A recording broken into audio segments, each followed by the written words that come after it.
My name's Triana Collister and I work at Arbory Primary School, and my main job for the school is to teach the Manx dancing in the school and to provide a club for that, and then we use the Folk Awards as something to work towards. So they've got a reason for doing the dances and learning the dances and a performance, so they can see the benefits and of why they're doing it. It's not just they come and learn a dance, they're doing it for something. So that brings the whole status of it up as well. And they love doing it, so they look forward to it. And they know when it is, and they say, what are we doing the Folk Awards this year? So it's something that they look forward to. And then from that, we then go to Columcillia, because Arbory School do a wonderful display there as well. So it's all part of that. And then that leads into the ceilidh that we have after in the evening as well. And all the children who dance especially bring their families to that. So it's passing it on to them as well. So it's not just the children learn the dances, eventually the parents get involved as well. So they do them at the ceilidhs as well. So that's my job really with the Folk Awards. Arbory School's always had a tradition of doing Manx dancing, so even before me, Linda Costain was doing it, and then I would pop in and help her, and then she retired, and then I thought, oh, here's my chance. I can take that on because I already knew the dances and some of them I already danced. So I felt I was able to do that really, luckily, for the school, because we didn't want it to die. And it's going to carry on when I leave, I'm sure, because Mrs Woods is coming to watch and join in the club now, and she wants to carry that on because it's got such a strong tradition. She, like me, doesn't want it to die, which is really nice. So it's great for the children that she wants to carry it on as well. A lot of the parents remember when they learned, because we get parents of children came here as well. So they remember dancing and will say, oh, I danced at the Columcillia and things like that. So it's got a long history really. So it's really important that we carry it on. And there's lots of photographs going back of children dancing, and we're especially famous for the sword dance, the white boy sword dance. So I've been very conscious of keeping that going. And with Mrs Costain's help, she taught me how to teach that because that is quite tricky. So with her background, we've carried that on really. So we always do that at the Manx Folk Award, at the Manx Guild as well, because there's a class for that. So we're often against adults, but we don't mind that because it's all about learning that. And again, we keep that tradition for year 6. So they look forward to having their turn as doing the sword dance, we call it. So yeah, it's a big thing really here. When people look at what we're doing, I think they're quite impressed because the standard is quite good, I would say, because the tradition, they start quite little and they're used to seeing it. So they pick it up and can see what that standard is. So for me, teaching it, it's great. I get every year in September when I start, there's a new bank of fresh blood, as I call it, and they know it's their turn to start. So children in year 2 are ready and waiting, wanting to do it. But they're so used to watching the older children doing it, so they see them, we do things in assembly, and of course they see the performances. So it's just part of what they do. And a lot of the children as well, for the Folk Awards, they'll practice in the playground. So a lot of children would come and watch and see that. And you can see little children just sort of standing there and copying, trying to do the real steps and things like that. So it's just part of what we do. And they're used to seeing it, so it's nothing strange to them, which is really nice. Once we start practicing for the Folk Awards, once you set the dancers, a lot of children, you'll see them practicing on the playground naturally and getting together. And that makes me really proud that they want to do that because they care about it and want to do well. And also, when we make the made-up dances we do, the children do that with me. I might choose the music just for speed probably, but they set it and we practice it and write down the notes and we decide what we're doing.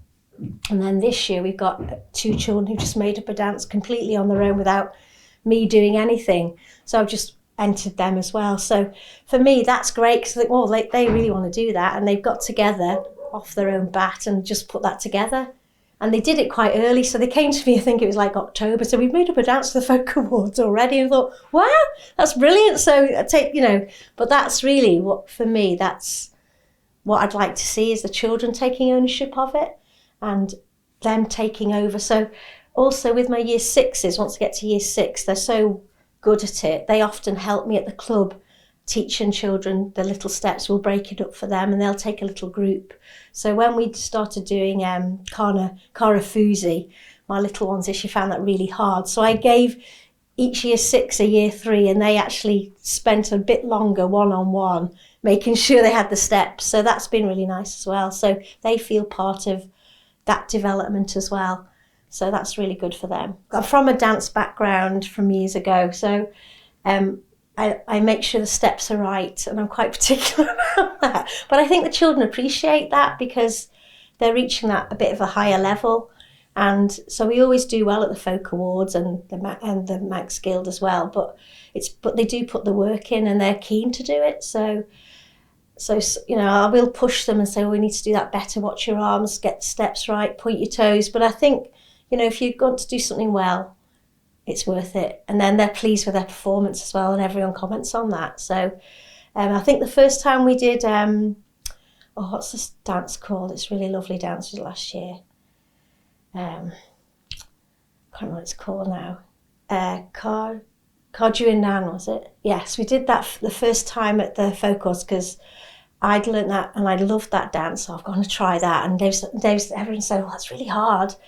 And then we did that at the Folk Awards, and the feedback I had at the end, Mike Bolton came up to me and said that, and that was when he said it was fantastic. That made me so proud for him to come actually say, wow, that was such, So I think giving them those harder dances that perhaps we don't see so much as well is really important.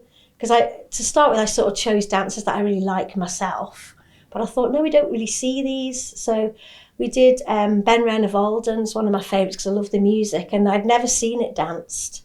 So we learnt it, but everyone said, we've never seen that, it's lovely. So I think it's really important as well that they have an opportunity not just to do the Melia, but to do some of the more unusual ones that perhaps they don't see. So this year we're trying to do Morna Gainal, I think that's how you say it, with the candles. I've never actually seen it. So apart from on a video with Perry Bain, thank you Perry Bain. So it's taken a bit of working out, but I thought, I've never seen that, so let's have a go at it. And the children are loving it so far. But it has been they're a bit harder, but I think they enjoy that challenge. So, and it's a challenge for me as well, because I've got to learn it myself. But yeah, so we're getting there. When I look at the year 6s now, and I think back to some of them were in year 2 and year 3 who struggled even to do the real step, the 1, 2, 3. We always start with that because it comes in every dance. And some children do find that really hard. And you start with these little children who really struggle with it. They love dancing, so you just keep going. And by year 6, they're doing these really hard dances. They're in time and rhythm, and they love it, and they're performing them. So it's a wonderful journey to see them coming on. And there's a few children in year 6 I can mention. I thought, wow, it's amazing how good they are now and what they can do, and they're just doing it naturally. So it is a nice journey. I think our culture here is very Manx. We're a little Manx school. We call ourselves a little Manx school, really. We're in a lovely little village, Ballabeg. The name Ballabeg conjures Manx mystery and baguette. It's like you feel like you're in a Manx place, so you say Ballabeg. And it's got, you just feel it's Manx, and the whole building is really old, and it's got lots of history. So, and Mr. Ayres obviously speaks Manx, so he's got that lovely extra input.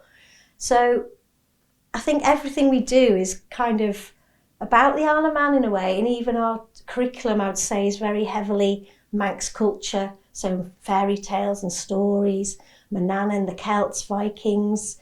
We try and incorporate as much as we can about the interesting history of the Isle of Man. So it's not just the dance and the music and the Manx, it's more the whole, why are we here and what's special about the Isle of Man, and passing that on is really, really important. So about the Celts and the input they've had, and the Vikings, all that is part of who we are and our history. And our little school in Ballabeg is quite kind of in the middle of all that. There would have been Celts here, Vikings here, and we do feel that. So it's just a big part of who we are. When we go to the Manx Folk Awards, I love just seeing everyone else. So you get to know everyone. So, Grania's team and Caroline Phelps' team, Perry Bain, all of them. It's just lovely to see it and share it and know that you're not on your own and you're a big part of something. I know there's not many schools dancing, and that's a shame from my perspective, but it's just lovely all sharing that performance, and everyone's so supportive and kind. And, you know, everyone's the feedback you get, and we all encourage each other really. And it's just lovely seeing all the children loving it, loving Manx culture and dancing and getting on the stage and doing their thing and showing us what it's all about. And just seeing that enjoyment's lovely. And it's just a celebration of who we are and how the Isle of Man is so special, really. And dance is a big part of that. So, which is nice, because when you think about everyone collecting those dances and the music, and we're still doing it, those people must be really pleased, really. And it just needs to continue, doesn't it? Because our dances, I think they're wonderful, and the music is wonderful. So we just need to show it at its best. So I think that's the Folk Awards let us do that. So it'd just be nice if more schools did it, really, and joined us and not worry about it. I would say give it a go, because obviously I was nervous to start with when I took over the dancing, because I thought I hadn't even been to watch it, really. I was kind of at school doing other things then. But so you are nervous, don't get me wrong, because you want the children to do well. But the whole process is lovely, the rehearsing, the children getting excited, getting their costumes on, and the day is just lovely, because, as I said, everyone is so lovely and supportive. There's no right or wrong. I know there's winners, and it is nice to win, but really it's more about everyone taking part. And I really do think that, because everyone gets such lovely cheers and claps, and everything is celebrated. Something you never forget when you've performed in front of people, I think. When I look back when I was little, those are the moments I remember and cherish. Think, oh, that time I did that, and how wonderful it was. And the confidence, hopefully, that gives the children to go and try other things. And I think that's a strong thing here. So if they try something that's out of their comfort zone and get used to performing, they're not scared to do other things. So I think hopefully giving them confidence, and also just part of the culture from the Isle of Man, and they'll remember those dances. Hopefully they might in the future hear some of those tunes, think, oh, I remember dancing that, and get up and do it. Or if they go to Cayley's, you know, and as they get older, they'll just remember those tunes, and it might bring back some lovely memories, hopefully, of things they did when they were little.